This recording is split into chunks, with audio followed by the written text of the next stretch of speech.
Esse é um slide que é muito interessante. Deixa eu dar em detalhe esses slides, se as pessoas não estão conseguindo enxergar bem, mas eu vou tentar descrevê-los de uma maneira bem prática. A linha de cima, que é azul escuro, tá? É uma linha a gente dividiu, primeiro é uma linha de 12 anos, tá certo? Ou nós dividimos esses 12 anos em 4 ciclos que nós tivemos no Brasil, seja principalmente os ciclos econômicos. Tivemos 4 ciclos econômicos com características muito individuais. E durante esses 12 anos, o iFix como ele é hoje, tijolo, papel, tá certo? Ele valorizou 199% nos últimos 12 anos. Mas nós fizemos uma análise querendo saber o quanto que os ativos que compõem os portfólios de tijolos valorizaram ou se desvalorizaram nos últimos 12 anos em termos reais. Em cima é em termos nominais, né? 199 em termos nominais. E a linha de baixo, a gente excluiu os fundos de papéis, tá certo? Excluímos os FOFs, excluímos os dividendos e tentamos e fizemos uma análise para conhecer como foi a valorização e a desvalorização em termos reais dos ativos que compõem os portfólios de fundos imobiliários no Brasil. Então, o que, que aconteceu? O primeiro ciclo onde o país crescia até 2012, 2013, taxa de juros comportada, inflação alta, mas não descontrolada, e o país crescendo alguma coisa como 2,5%. A gente observa que os ativos reais se valorizaram em termos reais 21%. Quando veio a grande crise institucional e a crise econômica do caso Dilma, né, de 2015, 16, 17, o país começou a decrescer, né? A inflação começou a subir, tivemos uma situação, país decrescendo, inflação crescendo e juros subindo, tudo que ninguém quer. Os ativos se desvalorizaram 51%, em termos reais. Lembra, foi um momento de compra, onde todo mundo que comprou lá no final de 2016 começou a ganhar muito dinheiro, porque houve um novo ciclo, que foi o ciclo de 2017, 18 e 19, onde o Brasil voltou a crescer um pouco, não muito, tá certo? Inflação controlada e os juros caíram abruptamente até bater 2%, o CDI e a NTNB ter batido quase alguma coisa como 3,1%. Que nós vimos uma valorização real de 55% dos ativos que compõem os portfólios de fundos imobiliários. Dada a pandemia, 2019, 2020, desculpa, com 2020, nós tivemos a pandemia, tivemos inflação subindo, tá certo? Com excesso dos estímulos fiscais, taxa de juros subindo, até que nós batemos o nível de 13,75. E o que aconteceu? O mercado de escritórios perdendo seus valores, os shoppings tiveram um impacto significativo em 2020 e 2021, recuperando-se em 2020. O setor de logística se tornou o setor mais atraente por causa da demanda, né, a demanda muito forte, e a gente vê uma desvalorização de mais ou menos 39%, 39% durante 2020, 21, 22. Olha que interessante. Durante 12 anos, os ativos imobiliários no Brasil, através dos fundos listados, se desvalorizaram 43%, sendo que 39% dessa queda é explicada nos últimos 3 anos. Olha que interessante. E a pergunta é: esse mercado pode voltar? Muito bem, olha que interessante também. Quando você tem 40% de queda em um ativo, para ele voltar para o patamar que ele tinha anteriormente, tem que valorizar 60%. Se caiu 40%, você tem que valorizar 60% para voltar no patamar que tinha antes da pandemia. E nossa análise mostra que não vai voltar 60%, mas grande parte disso vai voltar, vou mostrar mais adiante. E e por que caiu os 40%, pessoal? Tem explicações, tá certo? Não é, nós precisamos entender, né, os fatores que levaram essa queda real. E são muitos fatores. Primeiro fator que eu poderia dizer é, muitos dos ativos que foram comprados pelos fundos imobiliários foram comprados a preços acima do que deveriam ter sido comprados, certo? Razão número um. Razão número 2, a gente observa que parte dos aluguéis, é aquele assunto que acabamos de discutir, não foram reajustados pela inflação. Vamos dar um exemplo. 2012, a Zucre Zaidan, a Rocha Verá era tradeado o aluguel por metro quadrado, em 2012 não tinha oferta naquela região, praticamente estava totalmente tomada a região, sem vacância, era vendido o aluguel, era alguma coisa próximo de 100, R$ 110. Hoje, o mesmo Rocha Verá, depois de 12 anos, tem um aluguel médio de R$ 100, R$ 110. E nominal. Significa que em 12 anos houve um decréscimo em termos reais. Essa é uma outra explicação para isso. Isso não aconteceu só na Zucre Zaidan. Aconteceu em várias regiões. Berrini aconteceu isso, Paulista aconteceu isso, Rio de Janeiro pior ainda. Segundo fator. Terceiro fator, muitos dos ativos que compõem os fundos imobiliários, alguns foram se tornando mais obsoletos, porque com novos entrantes, com novos produtos entrando, aquele ativo A vai se tornando A menos, que vai se tornando B, e aí o valor dele vai se depreciando gradualmente. Então, essas são explicações, mas nós temos uma boa notícia para dar para os investidores, que é a próxima página. A próxima página mostra algo interessante, que é, na hora que a gente olha hoje os, os, os fundos de tijolos, tá? Porque nós estamos falando dessa queda que são só tijolos, né? Não inclui papel. Hoje o dividend yield médio está na casa de 8,9%. 8,9%. Agora, duas características importantes que eu preciso mencionar. A primeira é, que tem a ver com aquela primeira pergunta que você me fez, é, na hora que a gente olha todos os contratos existentes hoje nos fundos imobiliários e compara com o valor de mercado, a diferença é muito pequena.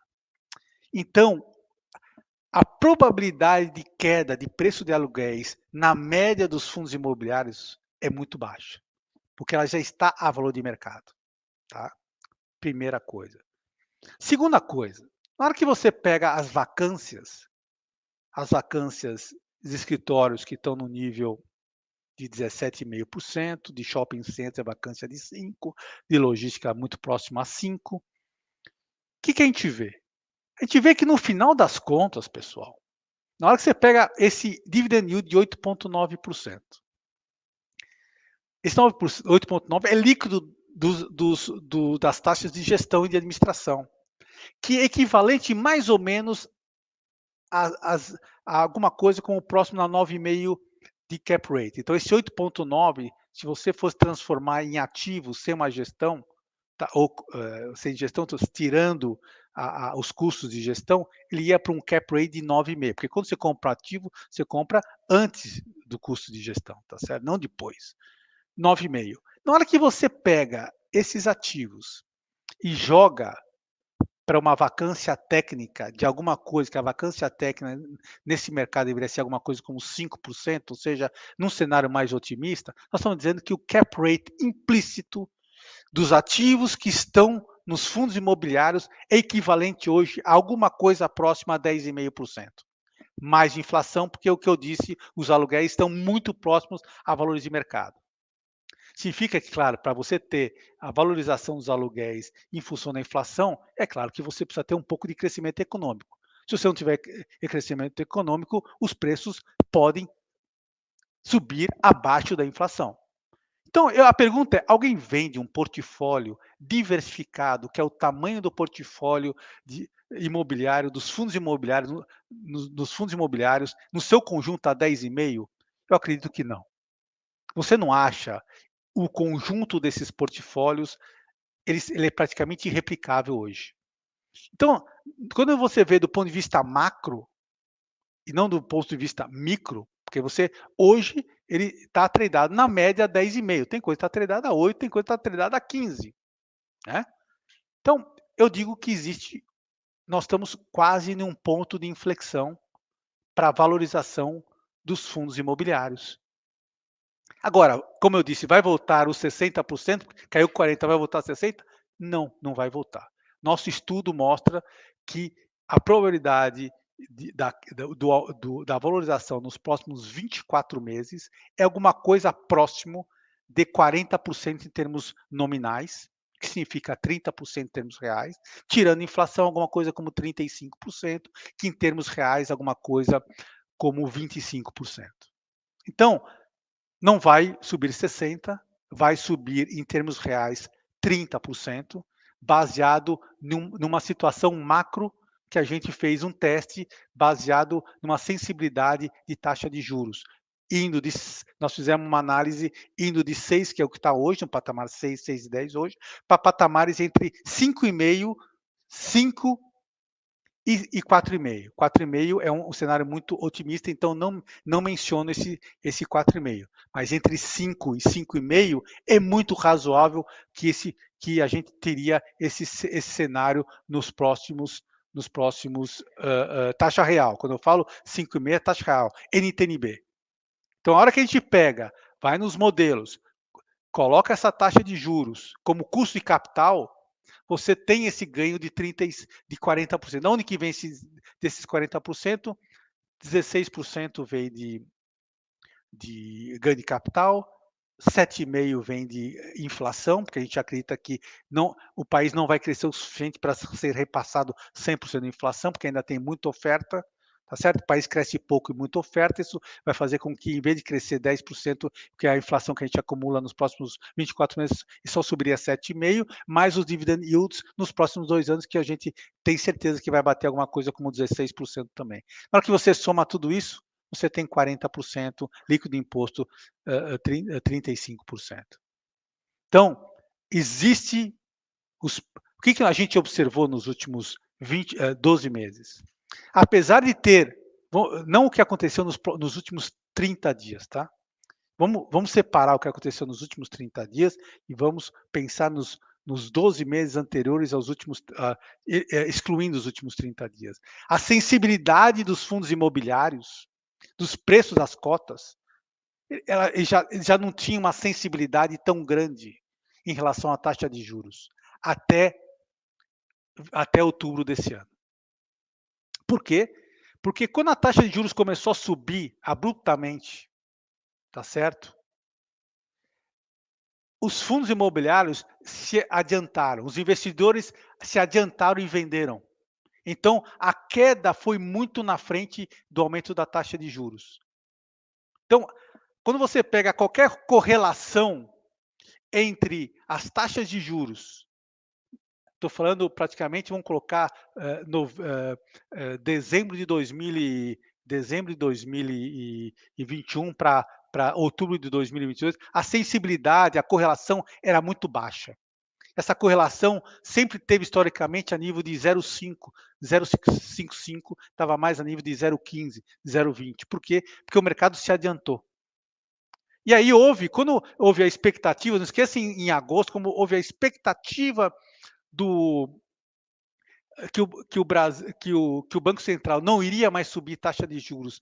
Existe uma expectativa que a taxa de juros seria declinante já em 2023. A gente viu um aumento muito relevante nas cotas em agosto, acima de 10%, que se reverteu agora nos últimos 30, 45 dias, em função do cenário que o mercado está traçando. Ou seja, que a taxa de juros não teria uma queda no primeiro ou no segundo trimestre de 2023 e talvez somente no final de 2023. Ou seja, o mercado sentiu isso. E as cotas, desculpa, e as ações também, não tenha dúvida, sentiram muito isso. Então, eu acho que você vê hoje alguns ativos sendo tradeados a muito abaixo de valor de reposição. Então, a média do segmento de fundos imobiliários hoje é tradeado alguma coisa próxima a 20% abaixo do valor de reposição, tá certo? Ele é tradeado a um cap rate implícito de aproximadamente 10,5%. Então, essa é a boa notícia. A gente não pode olhar sempre do ponto de vista negativo. A gente, como gestor, tem que olhar para frente. O passado é o passado, tá certo? E o que, que o mercado mostra de oportunidades olhando para frente? A gente olha que existem algumas oportunidades, né? Mas não é porque eu estou falando isso que é para sair comprando. Tá certo? Você precisa ser muito seletivo, porque você tem um carry de 13,75% ao ano.